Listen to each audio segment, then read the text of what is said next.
The message arrived on a Tuesday morning. After decades of sending signals into the vast emptiness of space, humanity finally received an answer. Radio telescopes across Earth picked up the same structured pattern, clearly artificial in origin. It took only 3 days for the world's best code breakers to translate the basics of the message. Greetings from the Galactic Council. We come in peace. Henry Collins sat at his desk in the United Nations Special Chamber, straightening his tie nervously. As Earth's newly appointed ambassador for extraterrestrial relations, he had never expected to actually meet aliens during his lifetime. Yet here he was, about to face representatives from an advanced civilization that called itself the Galactic Council. "They're landing in 5 minutes, sir," said Major Samantha Wright, his military advisor. Her face remained calm, but her hand rested close to her sidearm. "Security teams are in position, just in case." Henry nodded. "Let's hope we don't need them." The landing site buzzed with activity. Scientists, military personnel, and government officials gathered to witness the arrival of the sleek silver ship that descended from the clouds. As it touched down on the specially prepared landing pad, everyone fell silent. When the ship's door opened, the aliens that emerged looked almost beautiful. The Xorians, as they called themselves, stood 7 feet tall with slender bodies and silvery blue skin that seemed to shimmer in the sunlight. Their ambassador, who introduced himself as High Emissary Zax, spoke perfect English through a small translation device. "We have been observing your world for some time," Zax explained during the first formal meeting. "Your species has great potential. The Galactic Council wishes to welcome humanity into our community of civilizations." For 3 weeks, negotiations progressed smoothly. The Xorians offered advanced medical technology, clean energy solutions, and faster-than-light travel knowledge. All they asked for in return were mining rights to certain uninhabited areas, rich in rare minerals. "This seems too good to be true," Alan Peterson muttered as he hunched over his computer in the basement of the National Security Agency. As an intelligence analyst assigned to monitor all communications with the Xorians, something felt off to him. Their translator devices occasionally showed split-second delays that didn't match their speaking patterns. Working through the night, Peterson managed to intercept and partially decrypt a transmission from the Xorian ship to somewhere deep in space. What he found made his blood run cold. "They're not diplomats," he whispered to himself, staring at the decoded military coordinates marking every major defense installation on Earth. Peterson grabbed his phone to call Major Wright, but the line was dead. At that exact moment, in the middle of signing the preliminary friendship treaty, Ambassador Collins noticed High Emissary Zax touching his ear device. "Is everything all right?" Henry asked. Zax smiled, but it no longer seemed friendly. "Initial phase complete. Your cooperation has been most helpful, Ambassador." The room's lights flickered as the building shook. Through the windows, Henry could see bright flashes appearing in the sky all around the city. Distant explosions rumbled like thunder. "What have you done?" Major Wright demanded, pulling her weapon. "We have initiated the harvesting process," Zax replied calmly as Wright's gun suddenly grew too hot to hold, forcing her to drop it. "Your planet has resources our civilization requires. Your species will serve as adequate labor until the extraction is complete." Outside, massive ships emerged from behind the moon, their weapons firing with precision at military bases worldwide. Earth's most powerful defenses were destroyed before they could respond. The carefully planned invasion had begun. In his underground office, Peterson frantically downloaded everything he could about the aliens before the building shook violently.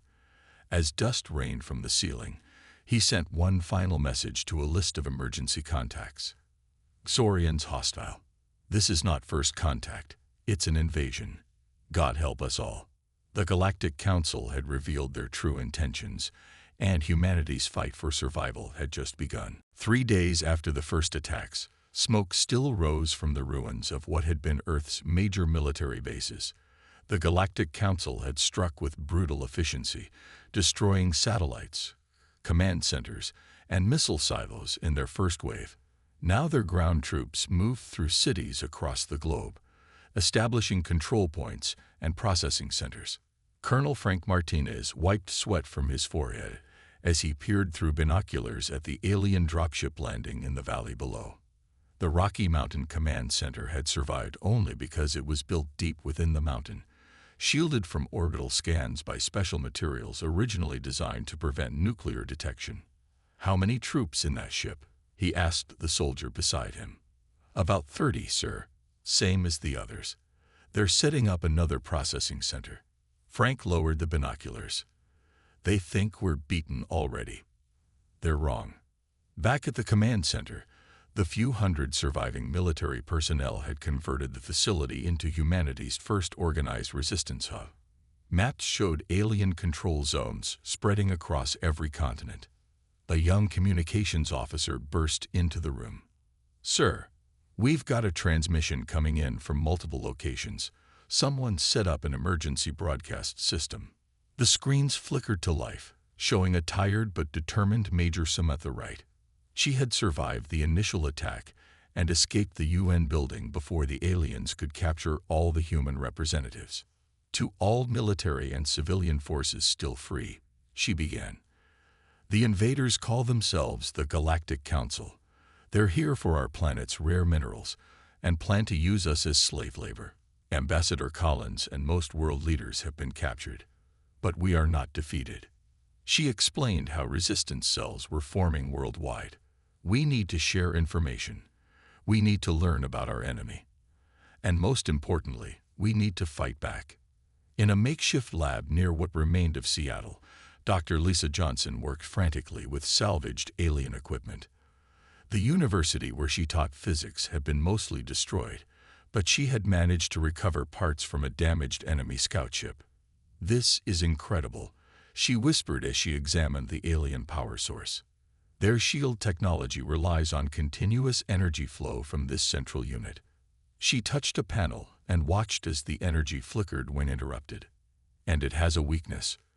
Lisa recorded her findings and uploaded them to the growing resistance network. Within hours, resistance fighters around the world began exploiting this discovery, using electromagnetic pulses to temporarily disable alien shields. Meanwhile, the Council's Supreme Commander addressed his forces from the comfort of their newly established lunar base. "The human resistance is trivial," the tall Saurian stated confidently. "Their primitive weapons cannot harm our advanced technology. Begin Phase 2, resource extraction and population management." The alien commander looked at the holographic display showing Earth's mineral deposits. "This planet is far richer in rare elements than our initial scan suggested. The High Council will be pleased." His second-in-command approached cautiously. "Supreme Commander, I must report that several of our forward units have gone silent. Minor setbacks. These humans are more aggressive than typical pre-spacefaring species, but they will learn submission." As night fell across North America, Frank Martinez led his first major operation. 200 soldiers armed with modified weapons stormed the alien processing center, using Lisa Johnson's discovery to disable the enemy shields. The aliens, confident in their technological superiority, had never expected a direct attack. "Aim for the neck junctions in their armor," Frank shouted as they fought their way through the facility, freeing hundreds of human captives. When the battle ended, Frank stood among the alien bodies and captured equipment. For the first time since the invasion, he allowed himself a small smile. "Get all this tech to Dr. Johnson," he ordered, "and tell everyone. The resistance has just begun." In orbit, the Council's sensors detected the loss of the processing center. The Supreme Commander frowned at the report. "Increase security at all facilities," he ordered. "These humans are becoming inconvenient." He did not yet realize that humanity's counterattack was just beginning to gather strength. 6 months after the invasion, Earth looked very different. Cities lay in ruins, but from these ruins, humanity fought back. The Emergency Earth Defense Network, EEDN, connected resistance cells across the globe through hidden communication systems. What had begun as scattered groups was now becoming an organized force. Captain Richard Gomes crouched behind a fallen wall, watching the alien research facility through night vision goggles. 2 months of planning had led to this moment. Team 1 in position, he whispered into his radio. Team 2 ready, came the response. Remember, we need their data and any tech we can carry. Move on my signal. Richard had once been a simple police officer in Chicago. Now he led one of the EEDN's elite strike teams. As flares lit up the sky on the far side of the facility, a diversion set by Team 3, Richard gave the signal. Go. The raid lasted exactly 12 minutes. When it was over, Richard's team had captured 3 alien databanks and a wounded Xorian scientist. Most importantly, they had the access codes to the Council's main communication network. 2 days later, Dr. Lisa Johnson examined the captured technology in her underground lab, now a major research center for the Resistance. This is far more than we hoped for, she told Major Wright, who had become one of the EEDN's top commanders. With these codes, we can listen to everything they say to each other. But even with access, they couldn't understand the alien language. That's where Catherine Nelson came in. Once a professor of linguistics at a small college, she now led a team working day and night to decode the Council's communications. I've got it, Catherine exclaimed one morning, after weeks of work. Their language structure is based on mathematical sequences. Once you understand the pattern, it all makes sense. As Catherine's team translated more and more data, a clearer picture of the enemy emerged. Major Wright called an emergency meeting of all EEGN leaders, connecting through secure channels. What we've learned changes everything, she explained. The Galactic Council isn't one unified government. It's 7 different alien species, with the Xorians as the dominant power. 2 of these species, the Vexari and Tulaki, actually opposed the invasion of Earth. Colonel Martinez leaned forward.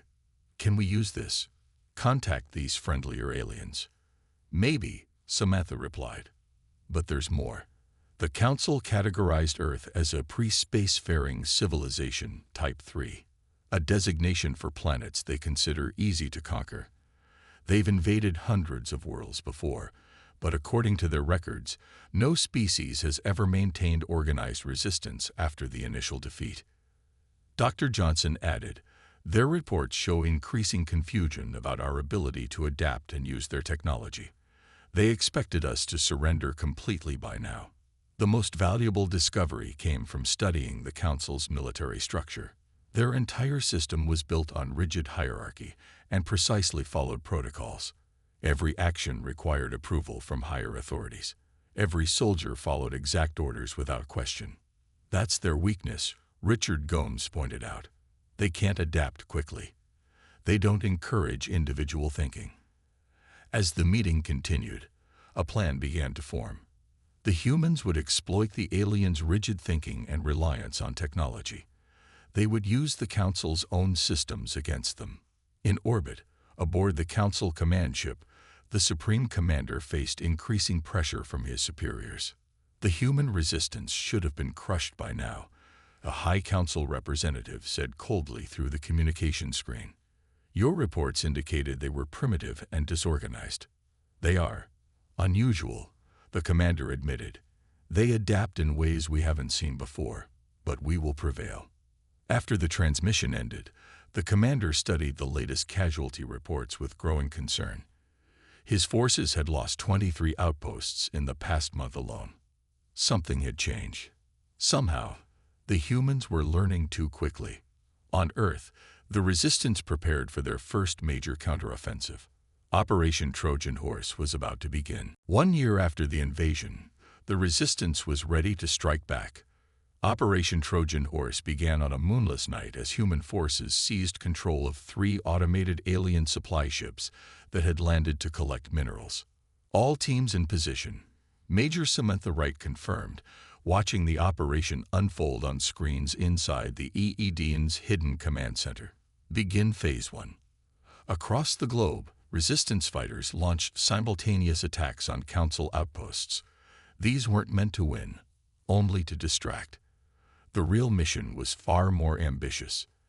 As the Council scrambled to respond to the ground attacks, a small stealth craft detached from Earth's surface, carrying Major Wright and a team of 12 elite soldiers.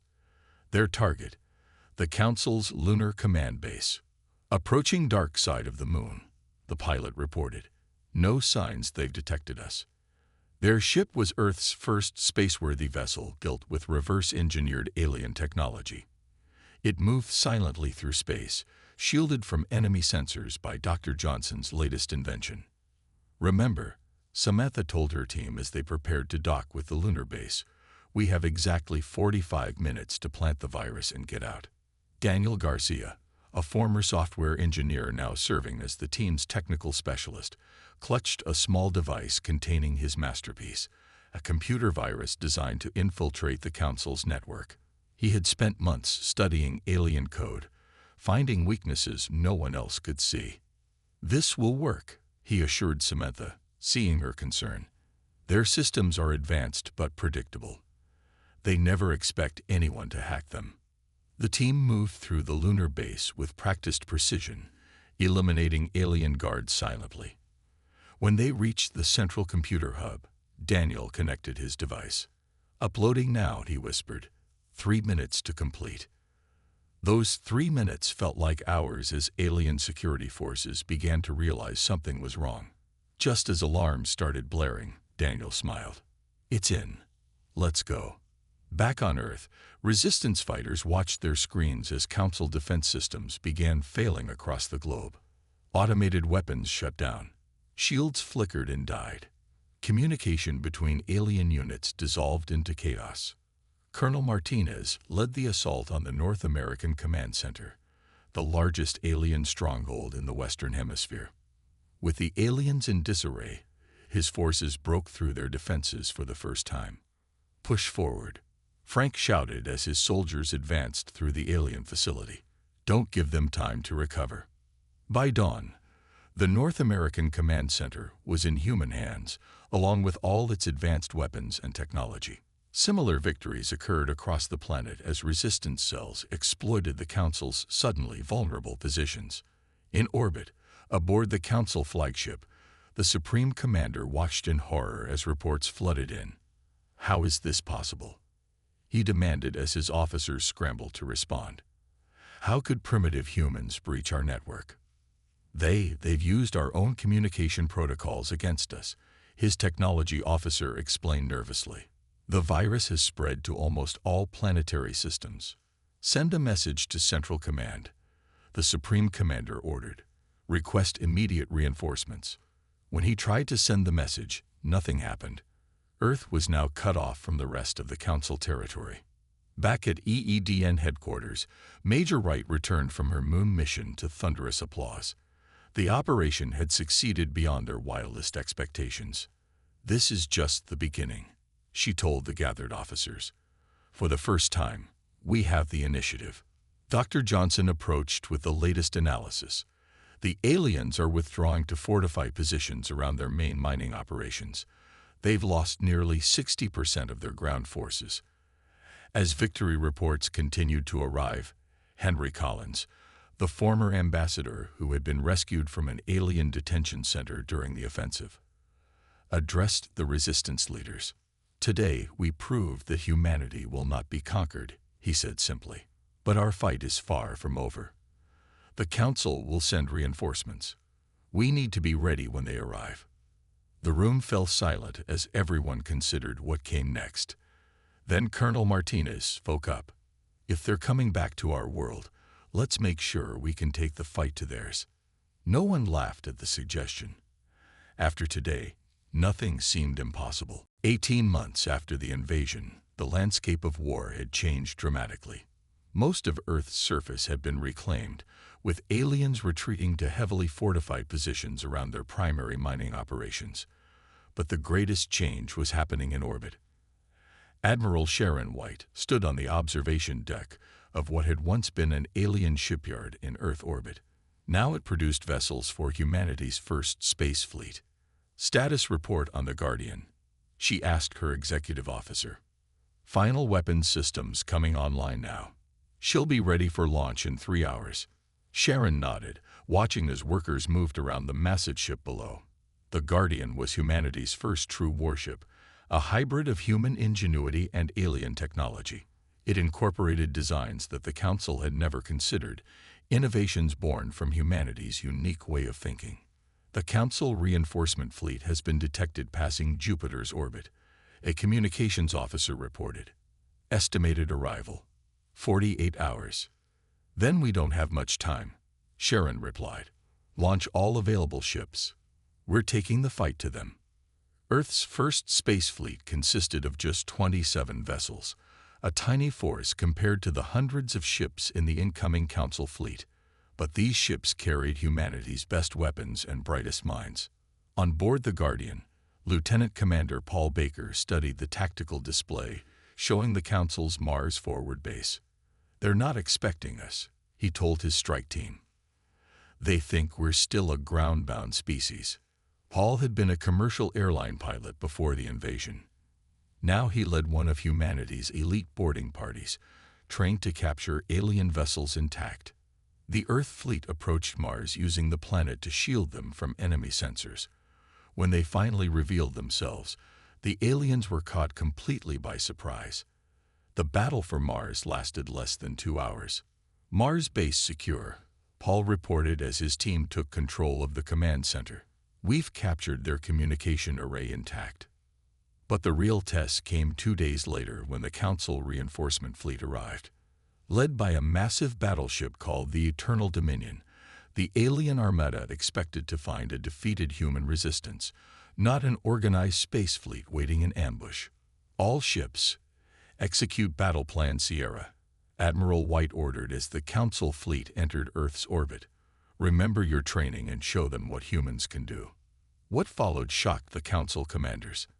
Instead of conventional space tactics, the human vessels used strategies no spacefaring race had considered. They executed tight maneuvers in formation, used small vessels as shields for larger ones, and employed electronic warfare that confused alien targeting systems. They're fighting like no species we've ever encountered, the captain of the Eternal Dominion reported frantically to his superiors. Their tactics make no logical sense, yet they're working. As the battle raged, Paul Baker led his boarding team toward the Eternal Dominion. Using the chaos of the fight as cover, their small craft attached to the massive battleship's hull. Cutting through now, Paul said as specialized tools created an entry point. Stand by for boarding. The alien crew was unprepared for humans inside their ship. Within an hour, Paul's team fought their way to the bridge. Surrender your vessel, Paul told the shocked captain, or we'll be forced to take more drastic measures. When the Eternal Dominion's weapons powered down, the tide of battle shifted dramatically. The Council fleet, seeing their flagship captured, began to retreat.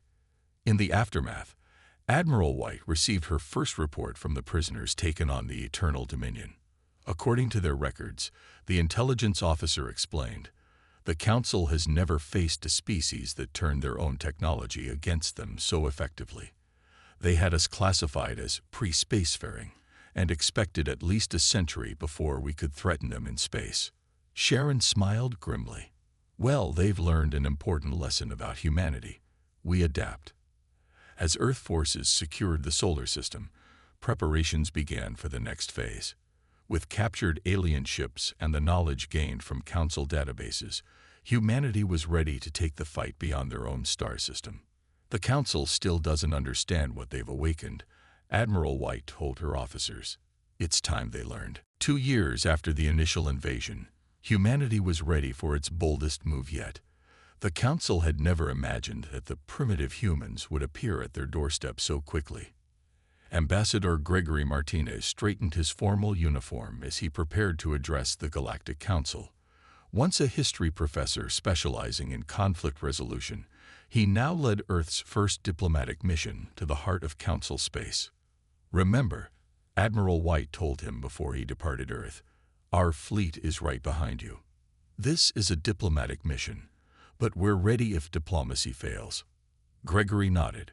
Sometimes the strongest position in negotiations is knowing you can walk away or fight if necessary. The journey to the Council's central world took 3 weeks using the captured ships faster than light drives. When they arrived, the human vessels caused immediate alarm. No invasion target had ever pursued the Council back to their territory. The massive Council chamber fell silent as Gregory and his team were escorted inside. Representatives from all 7 species that formed the Galactic Council watched with a mixture of curiosity and fear as humans entered their sacred space for the first time. Members of the Galactic Council, Gregory began, his voice firm and clear. I come representing the sovereign planet Earth, not as a subject race, but as equals seeking justice. His words were translated by devices created by Catherine Nelson's linguistics team. The Council representatives shifted uncomfortably in their seats. 2 years ago, your forces invaded our world without provocation. Gregory continued. You violated your own laws regarding first contact protocols. He activated a holographic display showing evidence gathered from captured Council databases. The images showed Council military leaders planning the invasion long before first contact, falsifying reports about Earth's civilization status, and deliberately concealing information from certain Council members. We have uncovered evidence of corruption at the highest levels of your military leadership, Gregory said, pointing to specific communications between Saurian commanders. The invasion of Earth was not a Council decision. It was driven by private mining interests who wanted our planet's resources. Murmurs spread through the chamber. The representatives of 2 species, the tall, willowy Vexari and the crystalline Tulaki, rose from their seats. The Vexari delegation formally protests these actions, their representative stated. We were told Earth was an uninhabited resource world. The Tulaki representative added, the Tulaki have opposed aggressive expansion for centuries. These revelations demand investigation. The Council's supreme leader, a Xorian elder named Krax, tried to regain control of the meeting. These humans have no standing here. They are a conquered species. Gregory smiled calmly. If we are conquered, then why do we stand before you? Why have we driven your forces from our system? Why do 28 Earth vessels now orbit your homeworld? A shocked silence fell over the chamber. Earth offers you a choice, Gregory continued. Acknowledge our sovereignty and our right to join the galactic community as equals, or face continued conflict with a species that has proven itself capable of defeating your best forces. To emphasize his point, Gregory activated another holographic display showing human innovations developed during the war, hybrid technologies that combine Council science with human creativity in ways that shock the alien scientists present. In just 2 years, we've advanced from a pre-spacefaring civilization to one capable of matching your forces, Gregory explained. Imagine what we could accomplish as allies rather than enemies. Throughout the Council chamber, representatives began arguing among themselves. The Xorian leadership that had controlled the Council for centuries faced challenges from species that had long resented their dominance. The human makes valid points, the Vexari representative announced. We call for a formal investigation into the Earth invasion and a vote on human recognition. As political chaos spread through the Council, Gregory exchanged a subtle nod with his team. The diplomatic offensive was working even better than expected. Earth hadn't just brought war to the Council, they had brought revolution to a system that had remained unchanged for millennia. We await your decision, Gregory said simply. Choose wisely. The Council chamber remained in disarray for hours. By nightfall, the Council's emergency session was called, closed to public observers, its outcome uncertain. Gregory and his team were escorted to secure quarters, monitored closely, but not imprisoned. Outside the window, the glow of Earth's fleet shimmered like distant stars, silent, waiting. The next morning, a transmission arrived. The Tulaki and Vexari had successfully rallied 3 other member species to their cause. The Council, long ruled by Xorian dominance, had been forced into a vote. For the first time, in over 1,000 cycles, the outcome had not followed precedent.